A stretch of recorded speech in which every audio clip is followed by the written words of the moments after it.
Problem to have, right? It's bright and early on a Saturday. Okay. All right. Good morning, everyone, and welcome. My name is Will Goodwin. I'm the Director of Government Relations for Vote Vets. Vote Vets is the nation's first and largest progressive veterans and military families organization with more than 600,000 members across all 50 states. And this morning, bright and early, here in Manchester, New Hampshire, I'm excited to welcome you to the very first forum of the 2020 Democratic primary that is focused entirely on the specific needs of America's veterans and their families. That's pretty cool, isn't it? Yeah, there we go. And you know, this event is a partnership. It's a true partnership between the New Hampshire Democratic Party's Veterans and Military Families Caucus, all of you, and all of us at Vote Vets. That includes us here today wearing the vests, and also our 600,000 members, some of whom, probably not the West Coast at this hour, are joining us to watch on the live streams. They'll be able to hear the questions that you all are asking the candidates. That's pretty neat. You know, the reason that we want to do this event is because we really believe that your voices matter in deciding who should be the nominee of the Democratic Party in 2020. But up until this point, there has not been enough visibility on the issues that affect America's service members, veterans, and their families.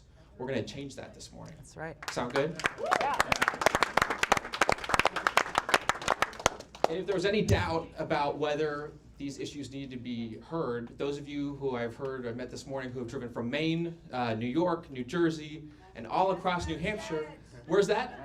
Massachusetts, okay, I mean, that's next door. I don't know if that counts as, you don't get as much credit as New Jersey, but thank you for being here.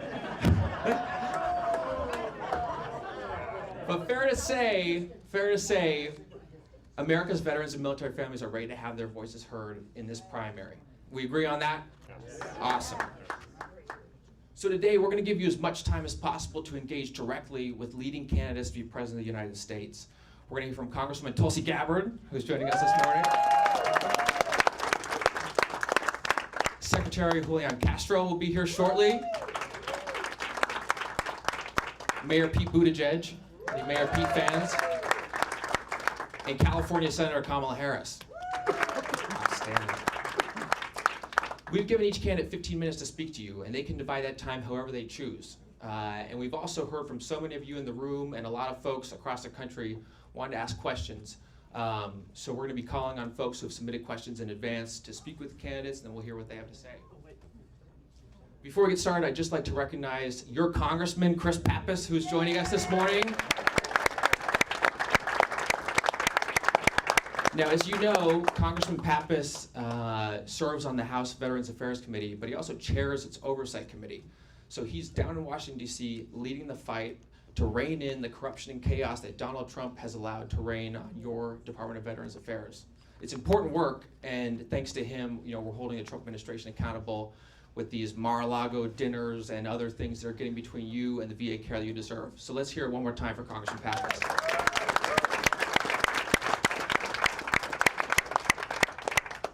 And now, without further ado, it's my honor to introduce the person whose idea it was to have this forum today and who has made all of this possible, a dear friend of Vote Vets and mine, the chair of the Londonderry, New Hampshire Democratic Party and co-chair of the New Hampshire Democratic Party's Veterans and Military Families Caucus, Marine Corps spouse, where's Tim? He gets a shout out for that. Tammy Siekman. Thank you guys, thanks Will. My name's Tammy Siekman. I'm the chair of the Londonderry Democratic Committee. I'm the chair of the New Hampshire Democratic Party Veterans and Military Caucus. We've been doing this for about 10 years now. We've been officially a caucus for about 3 years. I come from a military family. My grandfathers were both in the Navy. My father was in the Navy, and my husband was in the Marine Corps combat military, so a lot of experience. One of the things that we do this for is to see what our veterans need in New Hampshire. It's critical. We are trying to partner with people like Eric Golnick and his veterans of healthcare, PTSD, any kind of services that our veterans need, that it's real time. And I think a lot of the vets that we work with on a regular basis, that's what they want. They want real-time results. They don't want a promise. They want to know what we're going to do now for them.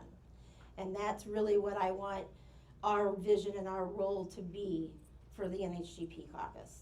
I want to thank my team, Mara. co-chair of our caucus, and Fred Walsh, he's a co-chair of our caucus. Jim Green, he's our secretary, our vice chair, and Owen Ingram, these are our core people that we work with on a regular basis. We meet usually once or twice a month. We're on the phone constantly with people who have needs. So when this is over, if you're from New Hampshire, if you need me, I'm right here.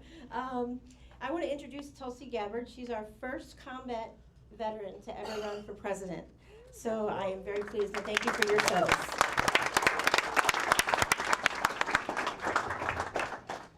Thank you so much. Good morning, everybody. Good morning. I want to say a big thank you to Tammy and to Will and everybody on Vote Vets, everyone on your team for making this forum possible, because like Will said, this is the very first veterans-focused forum in this presidential campaign. I'm proud of Vote Vets and the New Hampshire Democratic Party Military Families Caucus for being the leaders in putting this together, but this should have happened a long time ago, am I right? 4,419. 4,419 of our brothers and sisters in uniform never came home from Iraq.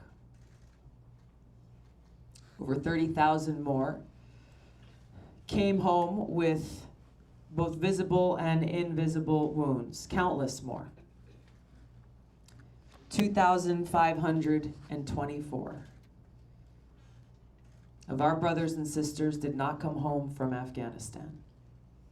Countless more with visible and invisible wounds came that home bearing the scars of these wars. Now, sometimes you hear these numbers reported on the news. You see them updated on a DoD website. But we here know in a deeply personal way that these are not just numbers and statistics. These are our friends, people who we served with, our brothers and sisters, our sons and daughters, moms and dads. This cost of war is real. And leadership matters. This is why we're all gathered here today, because too often throughout our times, I've served in the Army National Guard now for over 16 years. I'm still serving as a major. I deployed twice to the Middle East, and every Veterans Day, every Memorial Day, we are told, both as veterans and military families, thank you for your service. Thank you for your sacrifice. And yet, I feel a betrayal when those very same politicians tell us this, but then turn around and don't think twice before casting a vote or supporting more of these wasteful, counterproductive wars that have taken the lives of our brothers and sisters. I feel betrayed by this lip service we are given by politicians who say thank you for your service, but then don't do anything to make sure that they're actually taking care of those who came home. That we still have this tragedy occurring every single day with an average of 22 veterans taking their own lives because they're not able to get the help that they need is a betrayal. The fact that we still have veterans who are homeless, living on the streets because they're not able to get the care and the service they need is a betrayal. The cost of war is real. It's real and it's personal for every one of us who have been touched by it. During my first deployment to Iraq in 2005, I served in a field medical unit where every single day I, like so many others, was confronted with that high human cost. The very first thing that I did every morning for the year that we were there, the very first thing I did was go through a list, name by name, of every American casualty and injury that had occurred in the previous 24 hours.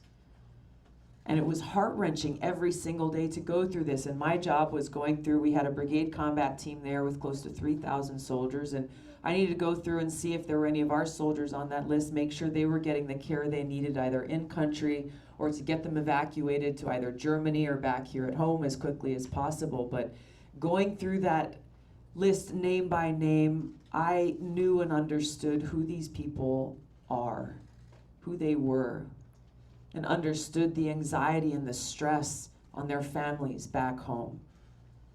Anxious and afraid and worried for that dreadful call or knock on the door. This is real for us. The consequences of these decisions that are made by both the Commander-in-Chief and leaders in Congress, this is real. This is not a theoretical argument or conversation. What is also real is the over $6 trillion that we as taxpayers have spent on these wasteful wars, wars that have done nothing to serve our interests. They have undermined our national security. They have taken the lives of Americans. They have caused devastation and destruction in the countries where we wage these wars. They've had a direct ability on they've had a direct impact on our ability to be able to serve the needs of our veterans and our people here at home. So this cost of war is one that is really being paid for by every single American, which is why I'm running for president, why I'm so committed to serve you as Commander-in-Chief, to bring about an end to these wasteful, counterproductive wars.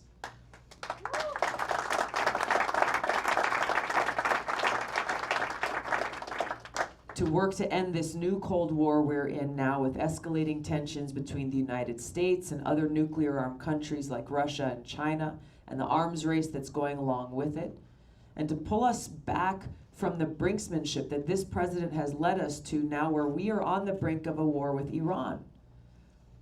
A war that would be far more costly than anything we saw in Iraq. Take far more American lives, create far worse of a refugee crisis, and would cost us as taxpayers far more. The wars that we're talking about are not just things of the past. These are things that we are still being confronted with and still being pushed into here today that are still taking the lives of our brothers and sisters in uniform. This is why it's so important to have a president who's qualified and capable of serving as Commander-in-Chief. The experience that I bring, yes, of serving as a soldier, and the personal experience that I bring to this, but also my service in Congress for almost 7 years, focused on national security, focused on the foreign affairs, the armed services, homeland security committees, give me the experience, the depth and understanding, and the conviction that prepares me to walk in on day one in that Oval Office, prepared to serve you as your Commander-in-Chief, knowing that I will stand up to that foreign policy establishment that has perpetuated these wars for far too long, and knowing that as your Commander-in-Chief and as a fellow veteran, I will have your back. Thank you so much. I'd love to open it up to some questions here. Congresswoman, thank you so much. Our first question is going to come from Alicia Barnes, a U.S. Navy veteran. Thank you for being here, Representative. Thank you, Alicia. There's a growing debate around repealing the 2001 and 2002 authorizations for use of military force. This debate has grown louder as the Trump administration has banged the drums for war against Iran. As president, will you require Congress to vote on sending our military into harm's way? And how will you engage with Iran? Thank you, Alicia, for your question and for your service. Yes, to your first question, I will call on Congress, require Congress to do their job that is enshrined within the Constitution to be the body that declares war. As a member of Congress now, I've introduced bipartisan legislation now in the previous Congress and in this Congress called the No More Presidential Wars Act. It's time that we as voters hold leaders in Congress accountable to do their job and not shirk their responsibility in making this most important decision. This is why I ran for Congress back in 2012. People said, Tulsi, why are you running? You don't have a shot. There's no way you can win. But I came back for both of my deployments feeling that same sense of frustration and betrayal and wanting to be in a position to do something about it, to be one of those decision makers. And Congress needs to step up to the plate and do its job and not allow any president not allow any president to take that responsibility away from the American people and away from Congress. To your point with Iran, what this president is doing right now is so dangerous. And no matter how many times he sits on the television or he has Mike Pompeo get in front of the cameras and they say to the American people with a straight face, we don't want to go to war with Iran. None of us wants to go to war with Iran. They say this lying directly to us because every single action that they have taken has pushed us and is pushing us closer and closer to the brink of war with Iran, beginning with tearing up the Iran nuclear agreement. Tearing up the Iran nuclear agreement, implementing crippling sanctions against Iran, even though after the US left, they were still in compliance. Declaring Iran's military as a terrorist organization, the same as ISIS. First time this has been done by any country anywhere in the world. And continuing to deploy more and more of our troops. I think the latest one was another 1,000 or 1,500 going to Saudi Arabia. For what? Because you don't want to go to war? No. When you look at the people who are around him, people like John Bolton, they have been calling for and wanting us to and pushing us to go to war with Iran for years. And that's exactly what this administration has done. We in Congress now, but we, the American people, have to continue to stop this president from pushing us into another wasteful, terrible, costly war. And as president, what I would do is get us back into that Iran nuclear agreement, make it so that we can resolve our differences through the use of diplomacy, negotiations, conversation, and not push us needlessly into another destructive war.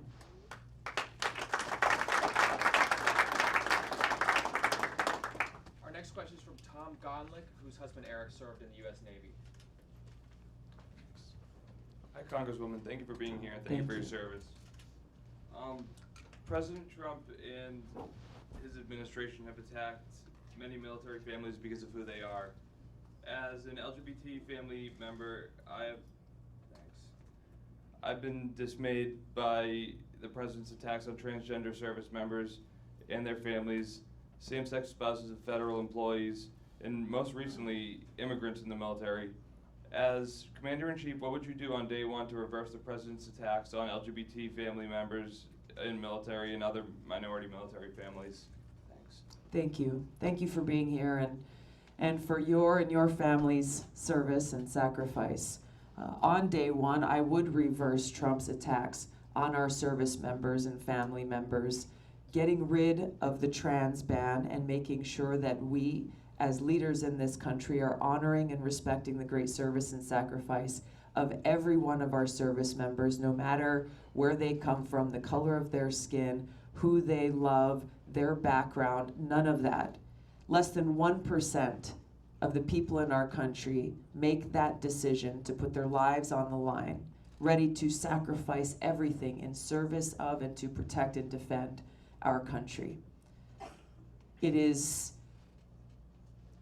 dishonoring that service and sacrifice for our Commander-in-Chief to treat service members and their families the way that he is. Not much more needs to be said.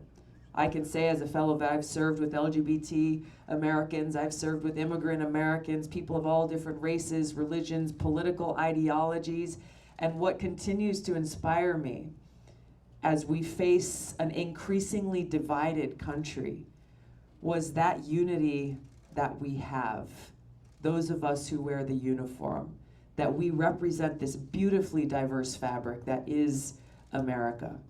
And we wear that same uniform. We serve that same flag. We are motivated by that same mission of putting service above self. And it is that unity of mission, that unity of focus on service that we so desperately need. That's the spirit that I bring to the White House. Thank you. We want to thank you so much, Congresswoman, for joining us this Thank morning. you. That goes fast, right? 15 Too minutes. fast. There we go. Thank you all so much. It's so great to be here with you this morning. Hope to see you later today. And real quick before you go, if people want to stay involved with your campaign, how can they do that? We will have volunteers here throughout the day today, but the easiest thing is go to my website, tulsi2020.com. If you want more information about my positions on issues or if you want to get involved and join us, I encourage you to visit my website and follow me on social media. Tulsi Gabbard. Thank you. Thank you so much, man. Thank you, Tammy. Really appreciate it. Thank you. Good to see you. Thank you. Tulsi, could you sign this? All right. Up next, and we're going to just keep moving right through so we have as much time as possible. Up next, it's my honor to welcome former Secretary of Housing and Urban Development and the former Mayor Can of you San sign your Antonio, last name? Texas, Secretary Julian Castro. Your last name. Oh, sure. Thank you. I love it. Thank you so much. Do you recognize?